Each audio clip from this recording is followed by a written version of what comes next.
वज़ीर-ए-आज़म नरेंद्र मोदी आज राजस्थान और तेलंगाना को देंगे तरक्याती कामों का तोहफा। वज़ीर-ए-आज़म आज तेलंगाना में 6100 करोड़ रुपए से ज्यादा के बुनियादी ढांचे के मंसूबों का रखेंगे संग बुनियाद।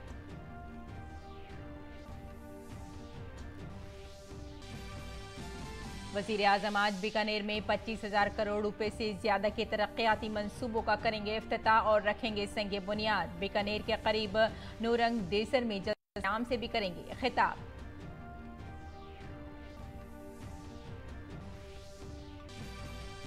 मगरबी बंगाल के 73,000 से ज्यादा नशिस्तों पर 3 सतही पंचायत इंतखाबात के लिए वोटिंग जारी। तशद्दुद के खदशे के पेश नजर मरकजी फोर्सेस की गई हैं तैनात। नताइज 11 जुलाई को आएंगे सामने। अहमदाबाद में जारी अर्बन 20 मेयर समिट का आज है आखिरी दिन। कॉन्फ्रेंस में दुनिया के 57 शहरों के मंदुबीन कर रहे हैं शिरकत।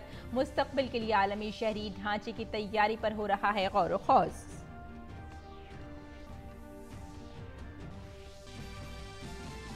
वज़ीर मुमलिकत बराए मीनाक्षी लेखी क्रोएशिया और शुमाली मकदूनिया के 4 रोज़ा दौरे पर। आज वो क्रोएशिया के वज़ारत ख़ारजा और यूरोपीय उमूर की तरफ से मुनक़्क़िद होने वाले बावक़ार डुब्रोवनिक फोरम में करेंगी शिरकत। और खेलों की खबरें, भारतीय बैडमिंटन स्टार पीवी सिंधु और लक्ष्य सेन का कनाडा ओपन बैडमिंटन टूर्नामेंट में जीत का सिलसिला जारी। दोनों खिलाड़ी आज खेलेंगे अपना अपना सेमीफाइनल मैच। आदाब नाज़रीन, खबरनामे में आपका इस्तकबाल है। मैं हूं आपके साथ रेशमा फारूकी। आइए तफसील से आप खबरों पर नजर डालते हैं। वज़ीर-ए-आज़म आज तेलंगाना और राजस्थान के दौरे पर होंगे और दोनों रियासतों को 30,000 करोड़ से ज्यादा के प्रोजेक्टों का तोहफा देंगे। जहां वज़ीर-ए-आज़म तेलंगाना में 6100 करोड़ रुपए से ज्यादा की मालियत के बुनियादी ढांचे के मंसूबों का संग बुनियाद रखेंगे, वहीं बीकानेर में 25,000 करोड़ रुपए से ज्यादा के तरक्याती प्रोजेक्टों का इफ्तिताह और संग बुनियाद रखा जाएगा।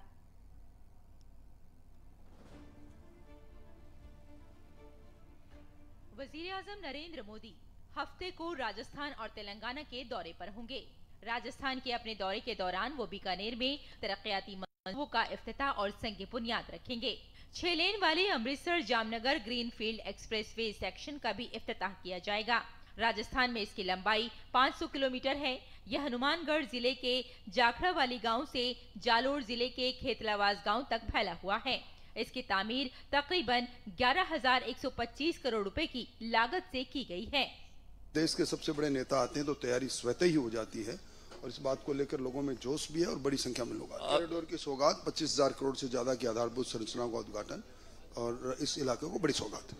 वहीं ये ग्रीन एनर्जी कॉरिडोर है जो 10,950 करोड़ रुपए की लागत से मुकम्मल हुआ है। इसका इफ्तिताह भी वज़ीर-ए-आज़म करेंगे। ये तकरीबन 6 काबिल तजदीद तवानाई को मजबूत करेगा। इसके अलावा बीकानेर में 30 बिस्तरों वाले ESIC अस्पताल का भी इफ्तिताह किया जाएगा। जो योजनाएं हैं वो प्रत्येक नागरिक के लिए, उसमें ना कोई जाति है, ना धर्म है, ना भेद है। चाहे आप गैस चूल्हे की ले लो, चाहे आप मकान, तो वो सब जाति बिरादरी को मिला है। मोदी जी का विकास का विजन है, सबका साथ सबका विकास। उन्होंने जो डिलीवर किया है देश के लिए, चाहे वो इंफ्रास्ट्रक्चर में हो, चाहे वो सैन्य के अंदर हो, चाहे वो इंटरनेशनल रिलेशंस के अंदर हो, हर जगह उन्होंने एक ऐसा काम करके दिखाया जो कि संभव नहीं लगता था कि 5, 7, 10 साल में जो किया जा सकता है। आगाज बीकानेर रेलवे स्टेशन की असर-ए-नौ तामीर से होगा। वज़ीर-ए-आज़म इसका संग बुनियाद रखेंगे। इसे तकरीबन 450 करोड़ रुपए की लागत से तैयार किया जाएगा। इसके साथ ही 43 किलोमीटर तवील चुरू रतनगढ़ रेलवे लाइन को दोगुना करने का भी संग बुनियाद रखा जाएगा। राजस्थान के दौरे से प्रधानमंत्री नरेंद्र मोदी कई अहम संदेश भी दे सकते हैं भारतीय जनता पार्टी कार्यकर्ताओं के लिए और आम जनता को विकास की योजनाओं की सौगात मिलने वाली है। तेलंगाना में वज़ीर-ए-आज़म अपने दौरे के दौरान तकरीबन 6100 करोड़ रुपए की कई अहम तरक्याती मंसूबों का संग बुनियाद रखेंगे, जिसमें 5,550 करोड़ रुपए की लागत से तामीर किए जाने वाले 176 किलोमीटर तवील कौमी शाहराह के मंसूबे शामिल हैं। वो काजीपेट में रेलवे मैन्युफैक्चरिंग यूनिट का संग बुनियाद भी रखेंगे। ये जदीद मैन्युफैक्चरिंग यूनिट जो 500 करोड़ रुपए से ज्यादा की लागत से तैयार किया जाएगा, वैगन मैन्युफैक्चरिंग की सलाहियत को बढ़ा देगा। बहुत सालों से, लगभग 40-50 सालों से एक डिमांड था रेलवे का मैन्युफैक्चरिंग यूनिट हो, कोच फैक्ट्री हो, अलग अलग डिमांड्स थे। अब एक इंटीग्रेटेड रेलवे मैन्युफैक्चरिंग यूनिट का भी आदरणीय प्रधानमंत्री जी भूमि पूजा करने वाले हैं। वरंगल हमारे लिए बहुत इंपॉर्टेंट सिटी है। जैसा नरेंद्र मोदी जी प्रधानमंत्री बनने के बाद वरंगल विकास के लिए भारत सरकार अलग अलग काम किया है। इसमें वरंगल शहर को स्मार्ट सिटी के नाते नरेंद्र मोदी चुना है। पीएम मोदी का जोर मुल्क में बुनियादी ढांचे की तरक्की पर है। इससे मुकामी रोजगार पैदा करने और आसपास के इलाकों में ज़ैली यूनिट्स की तरक्की में मदद मिलेगी। ब्यूरो इनपुट के साथ वारंगल से अनुज यादव और बीकानेर से नरेंद्र मिश्र की रिपोर्ट, डीडी न्यूज उर्दू खबरें।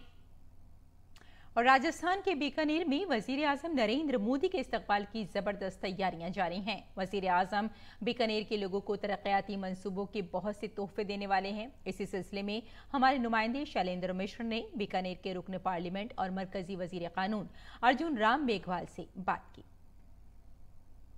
प्रधानमंत्री नरेंद्र मोदी बीकानेर का दौरे पर आ रहे हैं। इस पर बातचीत करने के लिए हमारे साथ मौजूद हैं केंद्रीय कानून मंत्री अर्जुन राम मेघवाल। सर, हम देख रहे हैं कि बहुत भव्य तैयारियां हो रही है। देखिए, ऐतिहासिक सभा होने वाली है बीकानेर में प्रधानमंत्री जी की, और जनता भी बहुत उत्साहित है। जिस तरह के विकास के काम हुए हैं पिछले 9 सालों में, उनका लोकार्पण होना, कुछ ऐसे महत्वपूर्ण कार्य जिनका शिलान्यास होना, शुभारंभ होना, ये अपने आप में महत्वपूर्ण काम है। तो मुझे लगता है कि ये सभा तो बहुत ऐतिहासिक वाली, मेमोरेबल इवेंट और बीकानेर की ऐतिहासिक सभा होने वाली है। जो विकास परियोजनाओं की सौगात मिलने वाली है, उसमें ग्रीन कॉरिडोर है, ESI हॉस्पिटल है, जो रेलवे का यहाँ पर स्टेशन है उसका पुनर्निर्माण की आधारशिला रखी जानी है। तो इन योजनाओं को किस तरह से देखते हैं, खासतौर पर जो ग्रीन ये कॉरिडोर बन रहा है? अधिकतर बीकानेर सोलर हब बन गया, प्राइवेट सेक्टर में 25,000 करोड़ का इन्वेस्टमेंट आ गया, और उसके लिए ग्रीन एनर्जी कॉरिडोर, जो इसकी रिक्वायरमेंट होती है कि पावर को कैसे हम स्टोर करें, और जहां जरूरत हो, जिस इंडस्ट्रियल एरिया में जरूरत हो, जिस शहर में जरूरत हो, उसको कैसे पहुंचाएं। तो जो ग्रीन एनर्जी कॉरिडोर है, इसका हब भी बीकानेर बन रहा है। बनासकांठा से चित्तौड़गढ़, बीकानेर, मोगा, खेतड़ी, भिवाड़ी, तो ये इसका हब भी।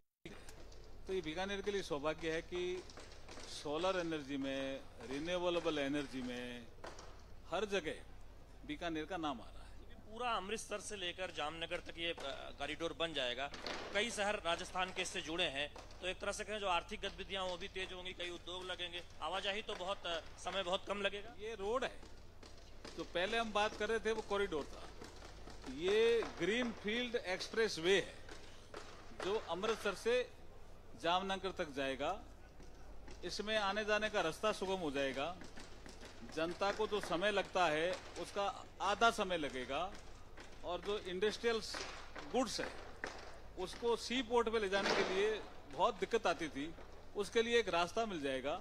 इसलिए पंजाब का सामान इंडस्ट्रियल प्रोडक्ट, हरियाणा का सामान इंडस्ट्रियल प्रोडक्ट, राजस्थान का सामान इंडस्ट्रियल प्रोडक्ट, गुजरात का सामान, इन सबको इसका रास्ते का सुगमता से रास्ता मिलेगा। ये अलग तरह का रास्ता है, और इसके आसपास फिर इंडस्ट्रियल लगेगी, तो ये कॉरिडोर हो जाएगा। किस तरह से यहाँ पर ग्रीन कॉरिडोर जो बन रहा है, सोलर हब बन चुका है बीकानेर, और तमाम जो योजनाएं जिनकी शुरुआत हुई है उसका फायदा आप देख रहे हैं। केंद्र की योजनाओं का राजस्थान को मिल रहा है, और प्रधानमंत्री नरेंद्र मोदी सौगात लेकर आने वाले हैं बीकानेर में। कैमरामैन राजेश के साथ शैलेंद्र मिश्र, डीडी न्यूज, बीकानेर। और मगरबी बंगाल में 73,000 से ज्यादा सीटों पर 3 सतही पंचायती इंतखाबात के लिए वोटिंग जारी है। राय दहिंदगान की बड़ी तादाद पोलिंग स्टेशन पहुंचना शुरू हो गई है। आज रियासत की 928 जिला परिषद, 9,730 पंचायत समिति और 63,229 ग्राम पंचायत सीटों के लिए तकरीबन 5.67 करोड़ राय दहिंदगान अपने हक राय दही का इस्तेमाल करेंगे। शाम 5 बजे तक वोट डाले जाएंगे। पंचायती इंतखाबात के नताइज का ऐलान 11 जुलाई को किया जाएगा। इंतखाबात के लिए सिक्योरिटी के सख्त इंतजाम किए गए हैं। कलकत्ता हाई कोर्ट के हुक्मनामे के मुताबिक इस बार भी मरकजी फोर्स को तैनात किया गया है।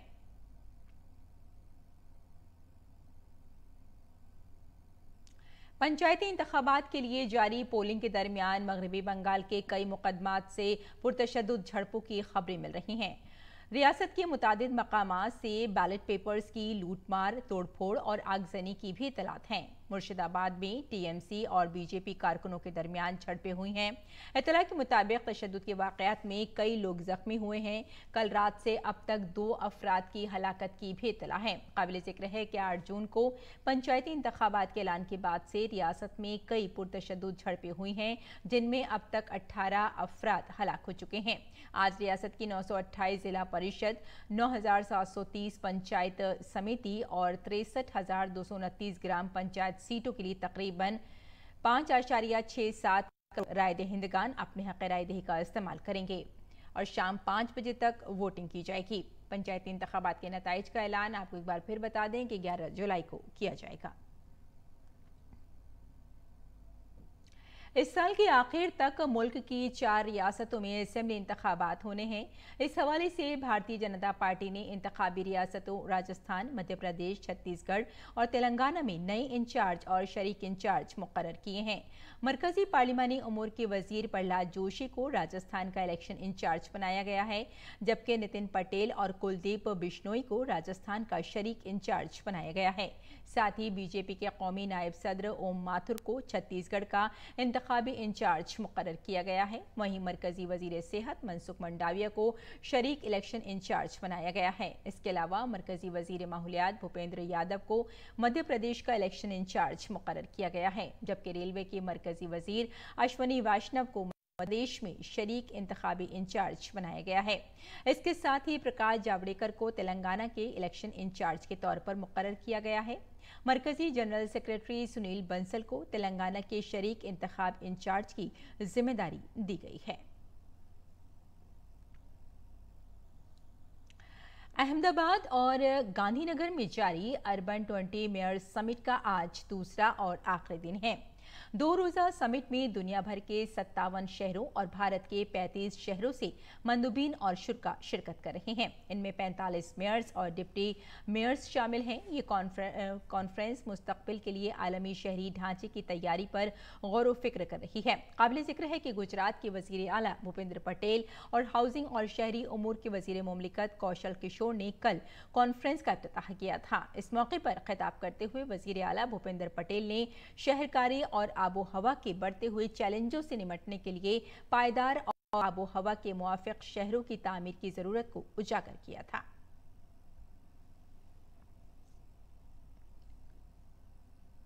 वजीर मुमलिकत बराए उमूर खारजा और सखाफत मीनाक्षी लेखी कल देर रात क्रोएशिया और शुमाली मकदूनिया के 4 रोजा सरकारी दौरे पर रवाना हुई। अपने सरकारी दौरे पर मीनाक्षी लेखी आज क्रोएशिया की वजारत खारजा और यूरोपीय उमूर के जेर एहतमाम मुनक़िद होने वाले डिब्रूवेनिक फोरम में शिरकत करेंगी। इस फोरम का 2023 एडिशन आलमी जोग्राफियाई सियासत और जियो इकनॉमिक्स की ज़रूरियात पर तवज्जो मरकूज करेगा।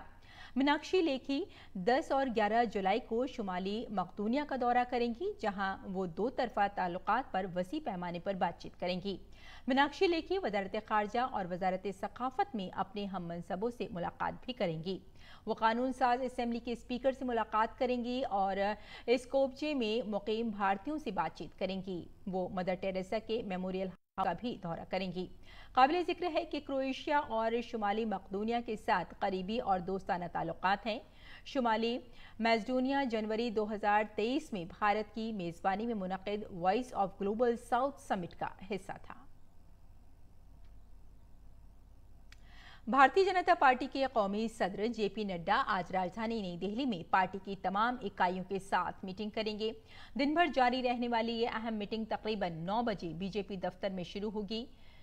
मीटिंग में इकाइयों के तमाम सुदूर अपने आइंदा के इंतखाबात के पेश नज़र लाहे अमल पर बातचीत की जाएगी। मीटिंग में बीजेपी के बीएल संतोष भी मौजूद रहेंगे। काबिल जिक्र है कि कई रियासतों में होने वाले असेंबली इंतखाबात और 2024 के आम इंतखाबात के पेश नज़र ये मीटिंग बहुत अहम समझी जा रही है।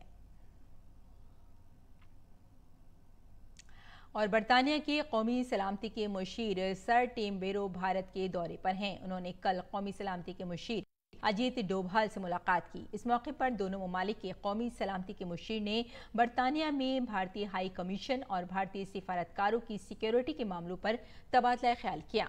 इस दौरान सर टिम बेरो ने बरतानिया में हाई कमीशन और भारतीय सिफारतकारों को मुनासिब सिक्योरिटी मुहैया कराने की यकीन दहानी भी कराई।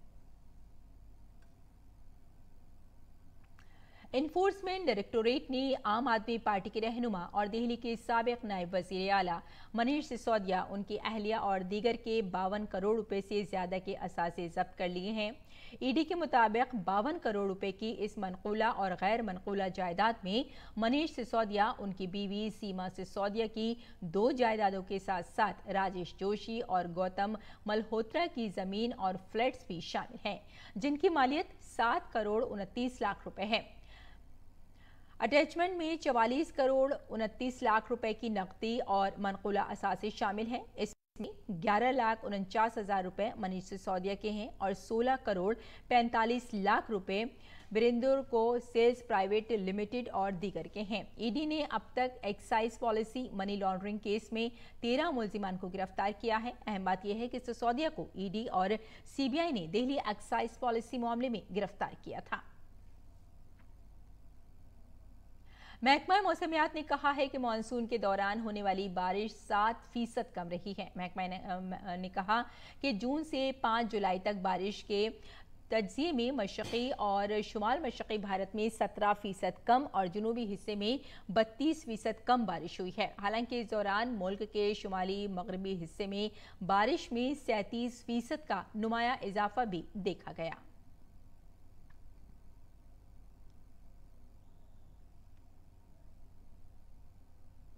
दिल्ली और इसके नवाही इलाकों में आज सुबह मौसम ने करवट ली। सुबह में बारिश से लोगों को गर्मी और उमस से कुछ राहत मिली है। दिल्ली, नोएडा, गाजियाबाद समेत कई इलाकों में आज सुबह बारिश हुई है।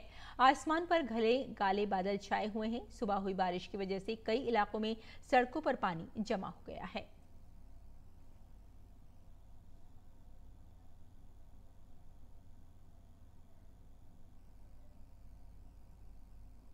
और नाज़रीन, आइए अब नजर डालते हैं दिल्ली से शाये कुछ उर्दू अखबारात पर।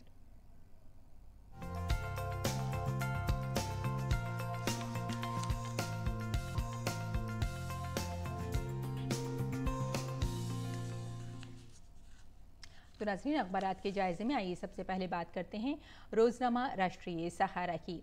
राष्ट्रीय सहारा की सफ़े अव्वल की सुर्खी है, कांग्रेस और अपोजिशन पार्टियां वज़ीर आज़म नरेंद्र मोदी को डरा नहीं सकती। आपको बता दें कि छत्तीसगढ़ में बीजेपी की विजय संकल्प रैली से वज़ीर आज़म नरेंद्र मोदी का ख्वाब था और उस वक्त उन्होंने ये बात कही कि कांग्रेस और अपोजिशन पार्टियां मुझे डरा नहीं सकती, मैं विकास के रास्ते पर आगे बढ़ता रहूँगा। और आइए अब नज़र डाल लेते हैं अगली सुर्खी पर। अगली सुर्खी भी नाज़रीन हमने इसी अखबार से ली है।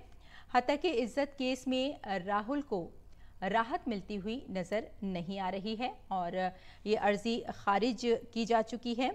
और आपको यहाँ ये बताते चलें कि गुजरात हाई कोर्ट ने निचली अदालत की जानिब से सुनाई गई 2 साल की सज़ा को बरकरार रखा है। और साथ ही मरकज़ी वज़ीर की अगर बात करें रविशंकर प्रसाद की, तो उन्होंने कहा है कि राहुल गांधी अगर माफ़ी मांग लेते तो ये बात वहीं ख़त्म हो जाती।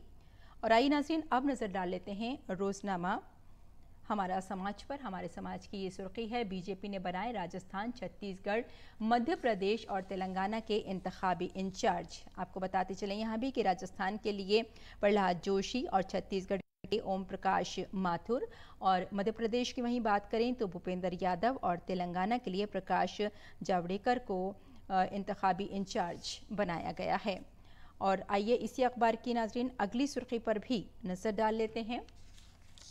खेल की दुनिया ने धोनी को उनके 42वीं सालगिरह पर मुबारकबाद पेश की है और जो लोग धोनी को पसंद करते हैं उनके लिए भी एक बड़ी खुशी की बात है और बहुत से लोगों ने उन्हें मुबारकबाद भेजी है ईमेल के ज़रिए और दीगर वसाइल के ज़रिए। और आइए नाज़रीन अब नज़र डाल लेते हैं रोज़नामा हिंदुस्तान एक्सप्रेस पर।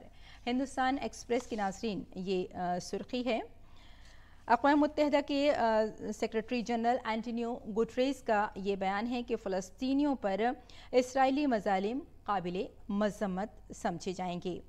और इसी अखबार की अगली सुर्खी पर भी आइए नाज़रीन नज़र डाल लेते हैं। अगली सुर्खी भी हमने इसी अखबार से ली है कि जो हादसा हुआ है कागो डैम में, ये हलाकतों की तादाद बताई जा रही है कि 55 हो गई है। और नाज़रीन आइए अब आगे बढ़ते हैं और इस तरह की जो हलाकतों की तादाद है उसके लिए भी काफ़ी जो इंतज़ामिया है कोशिश की जा रही है कि जल्द से जल्द इससे उभरा जाए। और बुलेटिन की जानिब लौटते हैं, कुछ और खबरों पर नज़र डाल लेते हैं। खेल की खबरों पर कनाडा ओपन बैडमिंटन टूर्नामेंट में भारतीय बैडमिंटन स्टार पीवी सिंधु की जीत का सिलसिला जारी है। सिंधु ने क्वार्टर फाइनल में चीन के गाओ फांजी को सीधे सेटों में 21-13, 21-7 से शिकस्त देकर सेमीफाइनल में जगह बना ली है। आज रात उनका सामना जापान के ओकाने यामागुची के खिलाफ होगा। इंग्लैंड और ऑस्ट्रेलिया के दरमियान एशेज सीरीज का तीसरा मैच हेडिंग्ले में खेला जा रहा है। जुमे को मैच के तीसरे दिन का खेल खत्म होने तक ऑस्ट्रेलिया ने दूसरी इनिंग्स में 4 विकेटों पर 116 रन बना लिए हैं। इस तरह ऑस्ट्रेलिया को 142 रन की सबकत हासिल हो गई है। दूसरी इनिंग्स में ऑस्ट्रेलिया की शुरुआत खराब रही। ओपनर डेविड वार्नर इस सीरीज में एक बार फिर नाकाम रहे। वो स्टुअर्ट ब्रॉड की गेंदों पर जैक करोली के हाथों कैच आउट हुए। वार्नर ने 5 गेंदों पर 1 रन बनाया। उन्हें स्टुअर्ट ब्रॉड ने टेस्ट क्रिकेट में 17वीं मरतबा आउट किया। मॉरिशस लाबुशेन 77 गेंदों पर 33 रन बनाने के बाद मोइन अली का शिकार बने। इससे कबल इंग्लैंड की टीम अपने पहले दिन के स्कोर 3 विकेट पर 68 रन से आगे खेलने के लिए मैदान में उतरी। इंग्लैंड की टीम 237 रन पर सिमट गई। इंग्लैंड की जानिब से कप्तान बेन स्टोक्स ने 80 रन की शानदार इनिंग्स खेली।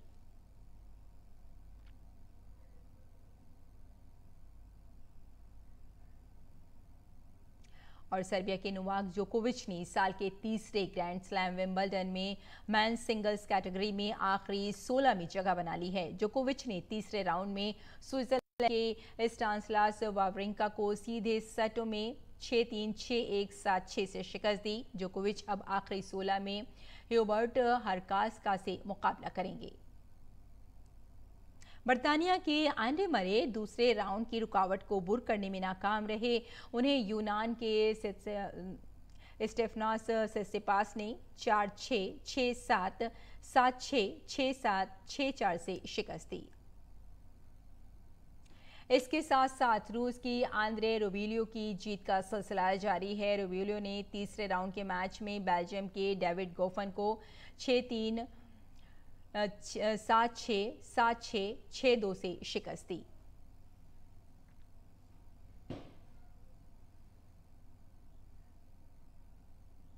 दूसरी जानिब स्पेन के कार्लोस अल्कराज ने भी जीत के साथ अपने आप को आगे बढ़ाया। अल्कराज ने दूसरे राउंड के मैच में फ्रांस के अलेक्जेंडर मोलर को 6-4, 7-6, 6-3 से शिकस्त दी।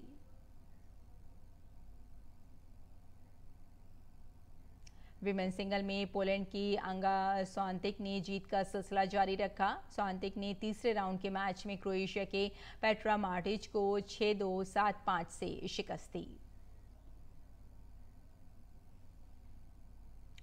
और दूसरी जानिब यूक्रेन की एलिना स्वितलेना भी तीसरे राउंड का मैच जीतने में कामयाब रही। स्वितलेना ने तीसरे राउंड के मैच में अमेरिका की सोफिया केनन को 7-6, 6-2 से शिकस्त दी।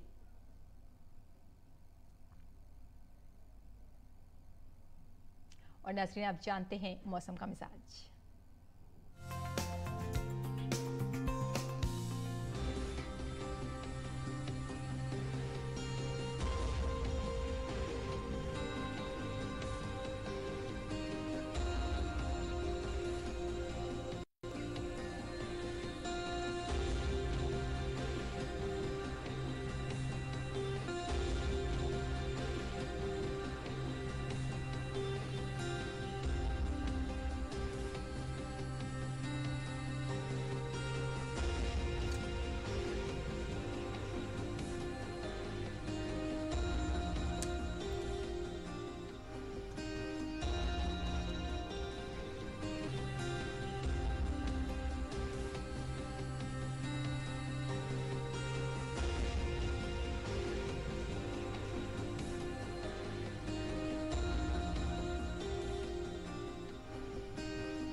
तो नाज़रीन, खबरनामे में फ़िलहाल इतना ही। इजाज़त दें, आदाब।